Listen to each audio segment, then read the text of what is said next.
Channel امام عصر دعوت انسانیت۔ اعوذ باللہ من الشیطان الرجیم، بسم اللہ الرحمن الرحیم، وبہ نستعین وہو خیر ناصر و معین۔ اما بعد فقد قال علی بن ابی طالب علیہ الصلاۃ والسلام من اعطی اربعہ لم یحرم اربعہ۔ ناظرین کرام السلام علیکم۔ سب سے پہلے میں یہ بتلا دوں کہ میری آج کی اس تقریر کا جو ٹاپک ہے وہ ہے نہج البلاغہ اور ہم۔ یقین جانیے نہج البلاغہ ایک ایسی عظیم کتاب ہے کہ جس کے لیے یہ کہا جائے تو درست ہوگا کہ فصاحت کے دجلے بلاغت کے فرات خشک ہو گئے، بلغائے عرب ادب کے حجروں میں معتکف ہو گئے، لیکن کائنات نہج البلاغہ کا جواب نہ لے سکی۔ اور ظاہر سی بات ہے جس میں مولائے کائنات کے کلام موجود ہوں اس کتاب کا جواب لانا ناممکن ہے۔ لہٰذا آئیے اسی بات کو آگے بڑھایا جائے کہ نہج البلاغہ سے ہم کچھ درس حاصل کریں اور اپنے آپ کو نہج البلاغہ سے جوڑیں۔ لہذا اسی عنوان کے تحت میں نے مولا کی حدیث کو آپ کے سامنے پیش کیا ہے۔ مولا ارشاد فرماتے ہیں من اعطی اربعہ لم یحرم اربعہ، جس شخص کو چار چیزیں عطا ہوئی ہوں وہ چار چیزوں سے محروم نہیں رہتا۔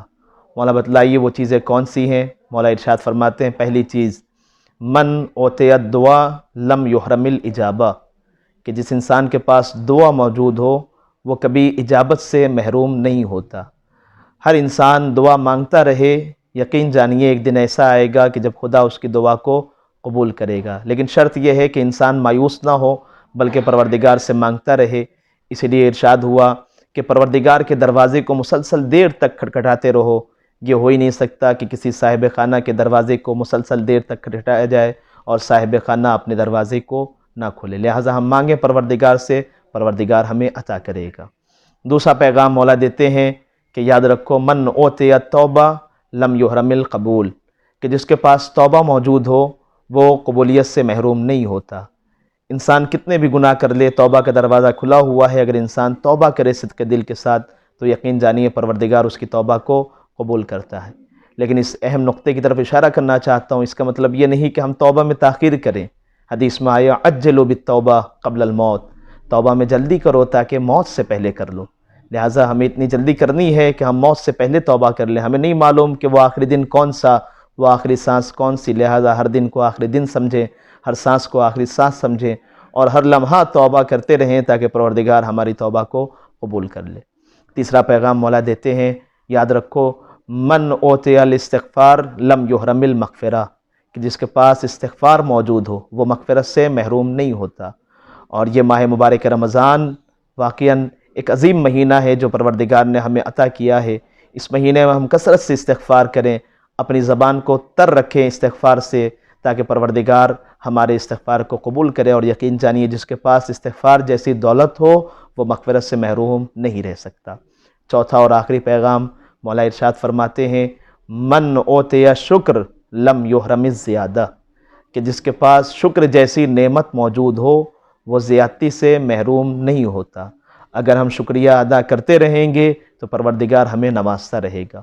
اسی بات کی طرف قرآن مجید نے بھی اشارہ کیا ہے، ارشاد ہوتا ہے لَإِن شَكَرْتُمْ لَأَزِيدَنَّكُمْ if you are grateful I will give you more، اگر تم ہماری نعمتوں کا شکریہ ادا کرو گے تو ہم تمہاری نعمتوں میں اضافہ کرتے چلے جائیں گے۔ مولا بھی یہی کہہ رہے ہیں کہ جس کے پاس شکریہ موجود ہو وہ زیادتی سے محروم نہیں ہوتا۔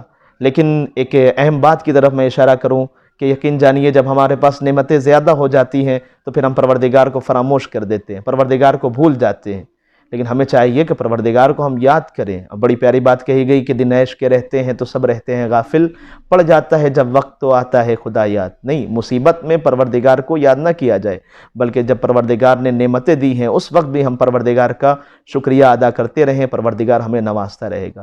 اسی لیے مولا کائنات نے دوسری جگہ ارشاد فرمایا اذا وصلت الیکم اطراف النعم فلا تنفروا اقصاها بقلت الشکر، اے میرے چاہنے والو یاد رکھو جب نعمتوں نے تمہیں چاروں طرف سے گھیر رکھا ہو تو دیکھو شکریہ میں کمی کر کے ان نعمتوں کو اپنے سے دور نہ کر دینا، بلکہ یاد رکھنا اور شکریہ کرنا، پروردگار کا اور شکریہ ادا کرنا تاکہ یہ نعمتیں باقی بھی رہیں اور پروردگار ان میں زیادتی بھی عطا کرتا رہے۔ آئیے ان 4 پیغامات پر میں اپنی گفتگو کو تمام کرتا ہوں اور پروردگار سے دعا کرتا ہوں کہ پروردگار ہم سب کو توفیق عنایت فرمائے کہ ہم نہج البلاغہ کے ذریعے اصول حیات حاصل کریں اور اس کے ذریعے سے اپنی دنیا کو بھی سنواریں اور اپنی آخرت کو بھی سنواریں۔ والسلام علیکم ورحمۃ اللہ وبرکاتہ۔